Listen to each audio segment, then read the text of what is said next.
Io mi chiamo Grisoconi Carlo e sono un ex comandante all'Italia.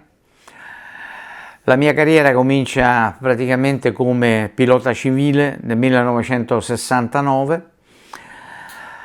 Prima della compagnia di bandiera praticamente ho lavorato prima nel lavoro aereo e poi nell'executive e praticamente nel 1979 entro in Alitalia.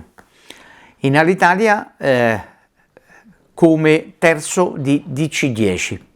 Primo passaggio in Alitalia è stato il DC-10. Dopo circa 5 o 6 mesi mi nominano addirittura istruttore del terzo posto del DC-10, del motorista praticamente. Ma è durata poco perché dopo un paio di mesi mi hanno preso e transitato come copilota o primo ufficiale sul DC-9-30. Lì sono stato circa 3 anni e mezzo.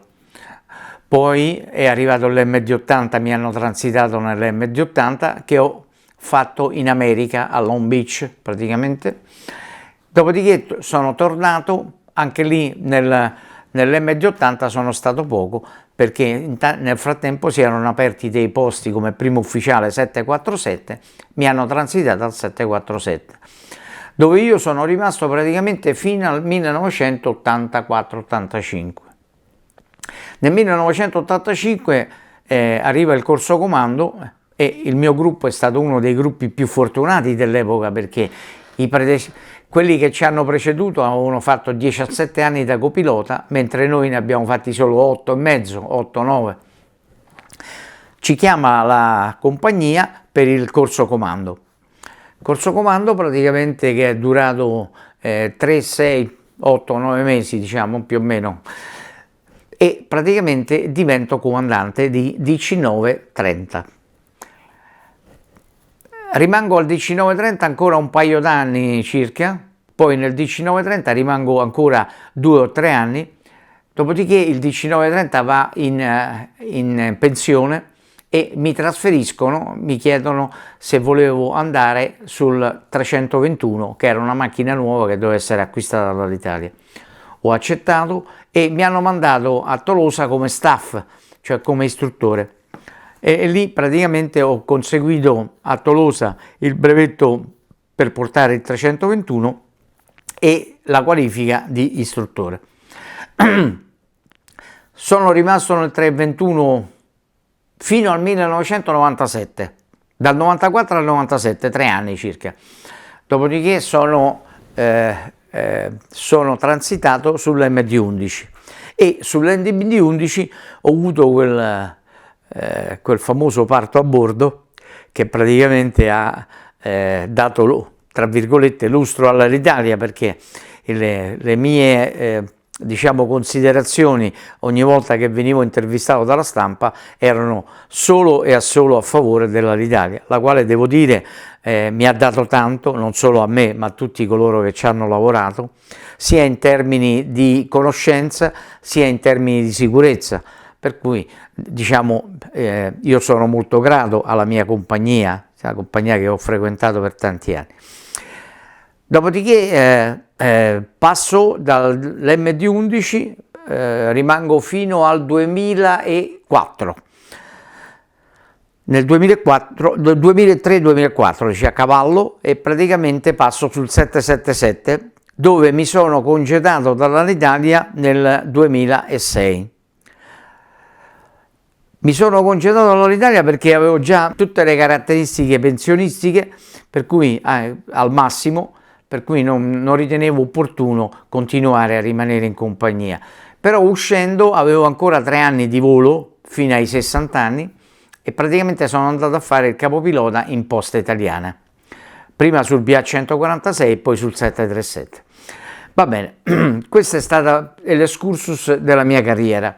Veniamo all'oggetto diciamo che ha interessato praticamente il mondo aeronautico, ma non solo, ma ha interessato praticamente tutto il mondo occidentale con il parto che ho avuto a bordo di una coppia polacca da Bombay nel volo Bombay-Kuwait-Roma.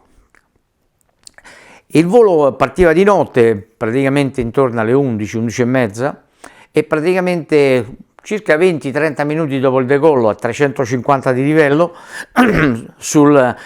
prima Oceano Indiano e poi Mar Arabico, che attraversavo, praticamente il Bersezio, che era il capocabina, è venuto avanti e mi ha detto, dice, guarda, abbiamo un problema, una signora sta parecchio male e qualcuno accenna al fatto che potrebbe essere incinta. Questa cosa mi ha un po' spaventato, nel senso che si può affrontare tutto, ma un parto a bordo non è una cosa semplice. Non è una cosa semplice perché ci vuole esperienza. Il parto è la cosa più semplice al mondo, perché veniamo tutti praticamente al mondo attraverso un parto, ma se va male praticamente perdiamo il bambino e la puerpera. Allora le cose si potevano anche mettere male. Chiedo a Bersezio di fare un annuncio per trovare un dottore, torna dopo 5-6 minuti dicendo non si è presentato nessuno, la maggior parte della gente dormiva a bordo dell'aeroplano perché era tardi, praticamente già partiti tardi da Bombay, e stavamo navigando verso Kuwait City. Dopo un po' mi sono ricordato che avevamo un manuale, che nel nostro manuale operativo nell'ultima parte c'era una parte medica che parlava addirittura del parto. Mi metto un po' a sfogliare, poi richiamo Bersezio e dico, senti, fammi la cortesia, richiama l'attenzione tra i passeggeri per sapere se c'è un medico. Dopo un po' ritorna, dice, comandante, abbiamo trovato un medico. Si presenta una ragazza abbastanza giovane, Donatella, la quale gli dico, senta, gentilmente mi può visitare questa paziente che ha dei problemi, qualcuno dice che potrebbe essere anche incinta, eccetera, e dopodiché mi riferisce su quello, così decidiamo il da farsi. Lei va a visitare questa paziente, ritorna, dice, comandante, dice, guardi, la paziente è una donna incinta con un parto aperto di 6 centimetri, per cui il parto praticamente è abbastanza imminente.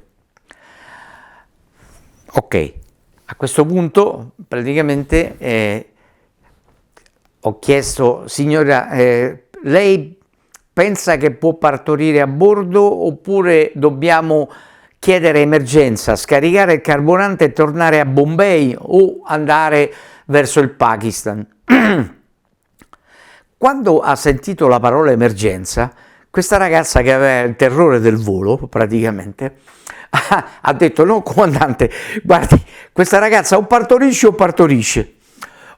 Premetto, che poi l'ho scoperto dopo, che la signora Donatella praticamente era il vice primario dell'ospedale di Cagliari di ginecologia, per cui la fortuna è stata massima. E io ho sempre detto a tutti quelli che conosco, e anche a mio figlio che è un comandante di Poste Italiane, nella vita del pilota quello che conta al 90% è la fortuna, il 10% è una questione di capacità. E infatti io sono stato molto fortunato. Questa ragazza praticamente ha cominciato a comandare praticamente i nostri assistenti di volo nell'ultima parte dell'MD-11, dove c'erano dei sedili reclinabili fino a 180 gradi praticamente, e praticamente hanno fatto praticamente lì una sala parto. Si poteva anche chiudere con una tenda perché era il posto di riposo degli assistenti di volo. Cominciano le operazioni e praticamente tutto l'equipaggio si è prestato a collaborare con la dottoressa, anche il sottoscritto, per cercare di far partorire questa bambina. A un certo punto questa bambina viene fuori e c'era il problema di recidere il cordone ombelicale. La dottoressa mi chiede, dice, comandante, abbiamo bisogno ho detto guardi c'è una cassetta medicinale, ci sarà del filo, la apre, dice sì, ma questo è un filo di seta, se io la avvolgo col filo di seta praticamente rompiamo i tessuti, per cui non è possibile. Allora dice dobbiamo trovare qualche altra cosa, una corda, qualcosa. Ho detto guardi io corde non ne ho, però cerchiamo adesso insieme fra le dotazioni di bordo. Ci è venuto in mente a me e a Bersezio che i calzini della prima classe che venivano offerti ai passeggeri avevano un elastico praticamente nella parte superiore del calzino. Gli dico, dottoressa, se noi tagliamo questi, lei può utilizzarlo? Dice, perfetto, perché è elastico, ancora meglio.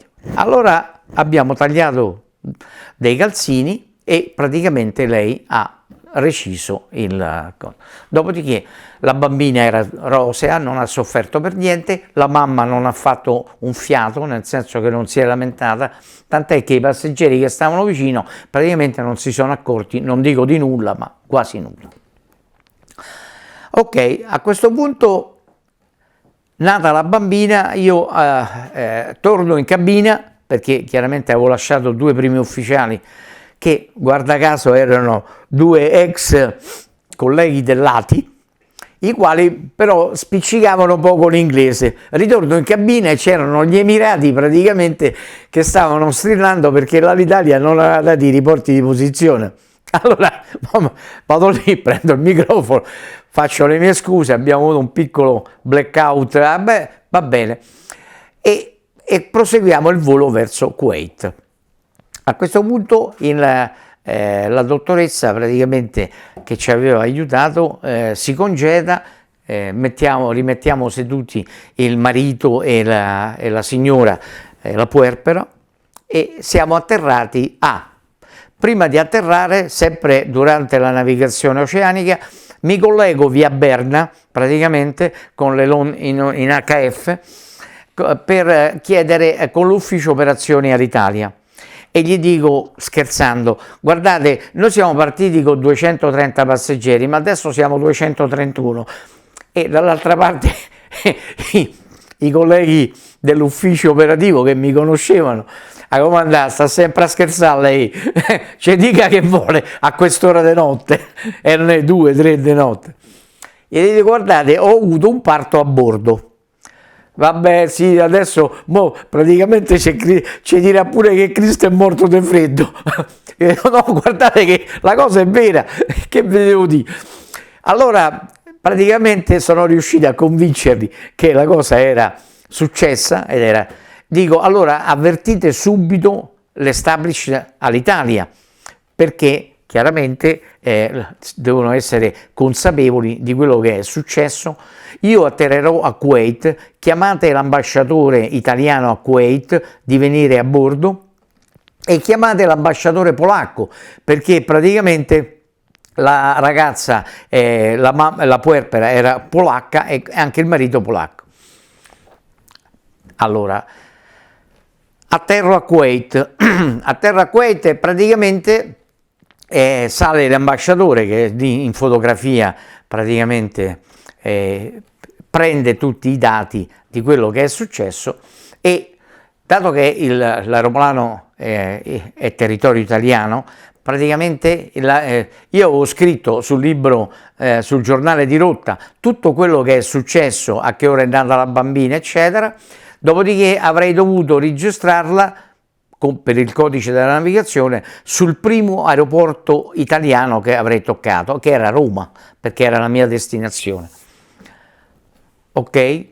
Congediamo la ragazza a Kuwait per una visita, diciamo, più approfondita, se lei aveva secondato la placenta tutta, eccetera, tutti problemi tecnici del parto.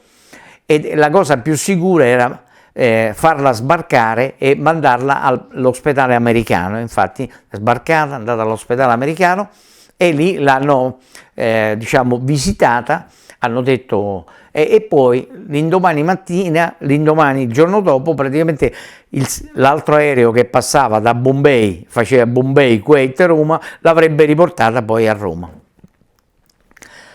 Io faccio quei 40-50 minuti di sosta a Kuwait, dopodiché rimetto in moto e vado a Roma. Nel frattempo la cosa si era sparsa, la voce, per cui praticamente c'erano tutte le agenzie stampa che mi aspettavano a Roma, la polizia che ha dovuto fermare la folla, volevano sapere, io quello che ho potuto raccontare l'ho raccontato subito, dopodiché però ho fatto una relazione molto approfondita per i miei superiori in Alitalia. Sono venuti anche dei personaggi, diciamo, di alto livello dell'Alitalia, tra cui l'addetto stampa, che adesso non mi ricordo il nome, comunque era l'addetto stampa dell'Alitalia, e praticamente poi sono andato dal direttore d'aeroporto, dove ho presentato una copia dei documenti dell'aeroplano, dove avevo scritto che cosa era successo, perché il comandante è anche ufficiale di stato civile e praticamente lui, il direttore d'aeroporto, ha registrato esattamente quello che avevo scritto e la nascita di questa bambina, che non è cittadina italiana, perché in Italia abbiamo lo ius sanguinis, non abbiamo lo ius soli. Dato che il papà e la mamma di questa bambina erano polacchi, lei era praticamente cittadina polacca, nata a Roma. Certificato di nascita originale è quello di Roma. Questa è la storia praticamente di questo parto, che poi questo parto praticamente è stata una ciliegina per l'Alitalia, perché purtroppo due o tre settimane prima l'Alitalia era finita su tutti i giornali del mondo per aver ucciso 23 cani da caccia nelle stive di un DC-9 o di un OMG-80. Chiaramente dal punto di vista di comunicazione questa cosa era devastante per l'Alitalia, mentre praticamente quello che era successo a me praticamente ha dato un nuovo impulso praticamente alla, diciamo alla scenografia, all'Italia, a quello che l'Alitalia era, e che praticamente ha avuto un grande successo, tant'è che ancora oggi, se uno batte su internet comandante Alitalia, esce fuori ancora oggi la storia di Maya. Maya è il nome che era stato dato alla bambina quando è nata, e che io dopo un paio d'anni con la dottoressa siamo andati a trovarla a Cracovia, così, tanto per fare una passeggiata e vedere quali erano, con Donatella, questa simpaticissima ginecologa di Cagliari, una persona in gamba e molto brava, devo dire.